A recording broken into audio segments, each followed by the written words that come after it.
Hello there once again. This is Caleb Jones, Sovereign CEO, and this is the Sovereign CEO podcast, where I show people just like you how to set up location-independent businesses, move to a less bad country, because all countries suck this day, but some are less bad than others, and or develop an international backup plan and do all these things for very little money because it doesn't require very much money. And one of the topics a lot of you have asked me about, and a topic that I've mentioned several times before, but I haven't really gone into detail about it, is how to navigate countries where the primary language is not English and you don't know that language. Because I have been through this many times myself. I famously do not speak any other language other than English. Now, I did learn German when I was in high school. It took several years of German, but it's one of those things where if you don't use it, you forget it. So these days, if Germans speak very slowly, I can kind of understand and I can communicate in a very clumsy way with Germans. I speak a few basic phrases and can understand a few basic things in Spanish and Mandarin, but I am not conversational in any other language except English. Yet, I travel the world. I have done business deals in other countries without speaking any English to non-English speaking people and non-English speaking companies. I have certainly had some level of sexual escapades with women who did not speak English and I didn't speak their language. I'm not going to go into detail about that because this is Sovereign CEO. If you want more detail about that, you should go to Alpha Male 2.0, my other channel on YouTube and things like that. But I have experienced all kinds of wonderful things in various countries where I did not speak the language with people who did not speak English. And so this podcast, I'm going to overview how I've done that, ways you can do that. And if you're just a little flexible, it's really not that big of a deal. So that's the first thing. I don't want you to view this as a barrier. Well, Caleb, what if I don't speak Spanish? And if I go to a place like Santiago, Chile, where they don't speak any English, how do I navigate that if I don't speak any Spanish? That won't work. I won't be able to get anything done. Wrong. Incorrect. You can navigate just fine as long as you're a little patient and a little flexible. So here are a few things. First off, fortunately, English is the language of the world. And so when you speak English, most other people in the world, particularly people like hotel staff, taxi drivers, things like that, Uber drivers, can understand some basic phrases. They understand numbers, 1, 2, 3, 4, 5, 6, 7, 8, 9, 10. They understand basic things like left, right. They speak the basic words that they would need to help English speakers navigate that country. So it's not like you're going to be completely out of the water. It's not like you're totally fucked. You can actually get by using hand signals and simple English words. You would be shocked at the number of people in non-English speaking countries who can understand or speak basic words and basic phrases in English, just like I can understand basic words and phrases in German. This is an advantage we English speakers have. The whole world needs to speak English. Here in Dubai, where I live, you have an entire population of people who only have one language in common, English. You would think Arabic is the common language here, but it's not. There's a massive amount of Europeans here who don't speak any Arabic. There's a massive amount of Indians and Pakistanis, Bangladeshis who don't speak any Arabic. They speak all their own languages, but everybody speaks English. And that's how the country drives. Speaking English. Now, of course, there are many countries in the world where you really can't find English speakers. My second home is in Paraguay, and people don't speak English in Paraguay. It is extremely rare, including among young people, to speak any English. But yet I navigate that country just fine without speaking any Spanish. See my point? The next thing is Google Translate. Google Translate is your friend. All you have to do is make sure you have an internet connection, and I have several videos and podcasts and articles on getting internet in foreign countries. But as long as your phone has some kind of internet connection, you can use the Google Translate app on both an Android and iPhone, where you can put it in conversational mode, I've talked about this before, and you speak in English and it comes out the other end in the other language. Is it a little awkward? Yes, it's a little awkward, but it works. I've dated women that way. I've closed big business deals that way using nothing but Google Translate. It works just fine. Yes, it's a little clumsy, especially when you're talking to someone with a really quiet voice. You have to tell them to speak up, but you say, speak up, and they say, habla más, or whatever the fuck it's supposed to be. I don't know. See, notice I don't speak any Spanish? So it works. It's perfectly fine, and you probably have an iPhone or Android, right? So you already have that app probably on your phone. If you don't, you can download it. It's free. Now, yes, if you find yourself in a scenario where you don't have internet on your phone, that's going to be a little complicated because that app will not work. I do not believe there are offline options for that app, but maybe I'm wrong about this. You can also buy little pocket translators, which are basically the equivalent to Google Translate. Matter of fact, my wife, Pink Firefly, just bought me one for Christmas last year, where they do work offline. They're like 99 bucks, 150 bucks. They speak like 30, 40 languages. They're awesome. So if internet is a concern for you, you can buy one of these pocket translators. It works the exact same way as Google Translate. You speak in English and it comes out the other language, and then you press another button and they speak in their language and it comes out in English.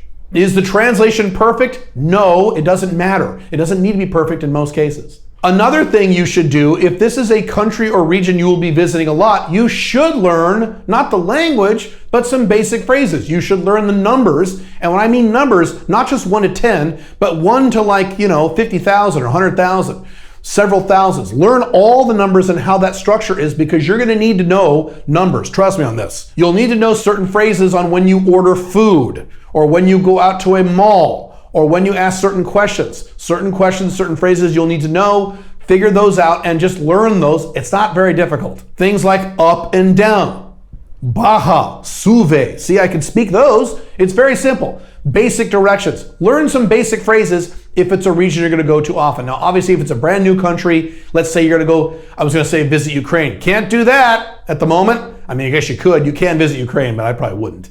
But let's say you're going to go to a certain country and if they speak a weird language and you don't know if you like it or not, then obviously you don't need to learn things yet. I'm talking about an area or region or country you're going to revisit a lot. You should learn the basics there. Not the language, but the basics. Another option is to hire someone who does speak English. Now, I have done this informally with some of my women in other countries, where they will follow me around and they'll help me talk to people like bankers and people who rent apartments and property managers and things like that. It's worked very, very well. Again, it's a little clumsy, but it works fine. You can have someone translate for you. Now, if you don't want to do that sexually, you can pay someone. You can always find people on Upwork. That is a worldwide app. It covers the entire planet. You can find people on the ground who speak English. They do not have to be professional translators. They can be normal, everyday people who understand basic conversational English. That is enough to do basic translations. Like I said, I've had women I've dated in other countries who act as de facto translators for me, and it's worked just fine. There's never been a major problem. So if you really, really want to have a translator, you can figure that out either for free or very, very cheap. In some cases, shockingly cheap, especially if it's an underdeveloped or developing country where prices are very cheap anyway. So it's not that expensive to do. Matter of fact, there is a book I read years ago called Managing the Dragon by Jeff Perkowski. And he is a guy who is a Canadian, I believe, who moved to China many, many years ago. He's lived there for many years, and he's been there for like 25 years. He never learned to speak Chinese. He never learned to speak Mandarin. He always uses translators. And it's perfectly fine. He went from zero to a business with I think 140 employees selling auto parts over there. So it can work, it's perfectly fine. Another thing you can do if you are a confident guy, and if you're not a super confident guy, this may not work for you, but if you're a confident guy, you can just proceed doing whatever it is you're doing without speaking the language. So there are guys who, I'm one of them, who can go to a country who speaks Spanish, they don't speak any Spanish, and they can actually pick up women live in that country without speaking any Spanish. They just make it work. They type words on their screen, or they use hand signals, they laugh a lot, they joke a lot. There are guys who can conduct business negotiations, simple business negotiations. Okay, I've seen it happen. They didn't use any translator, they didn't use any translation app, they just kind of figured it out using a pen and paper and things like that. That's not my preferred way of doing things, but you can do that if you're a more confident guy. When you do that, be happy, smile a lot, joke around a lot, make it a fun experience for both of you. Don't get intense and worked up, because that's not going to work. You want to make this a fun, interesting experience, especially if you are visiting a country where people respect or like Westerners. Now, some countries are not like that. Some countries do not like Westerners. Some countries love Westerners. It depends on the country. If you're in a place like Panama or Paraguay, they love Westerners, they love Americans, you'll have a great time even though you don't speak the language. Although in Panama, plenty of people speak English. That's probably not a good example. But you get my point. Another thing you should do is have everything arranged in advance. So whenever you're visiting a country that doesn't speak any English, you want to have all of your travel arrangements arranged well in advance so you completely understand exactly where the Airbnb is, or exactly where the hotel is, exactly how far your Airbnb or hotel is from the airport, because I've made that mistake. One time I went to Fiji and I landed at the Fiji airport, And I found a taxi driver and sat in the taxi, and I told him where my hotel was, and he looked at me and said, "That's 3 hours away." I went, "Oh shit." I was stupid and didn't follow my own advice. This is many years ago.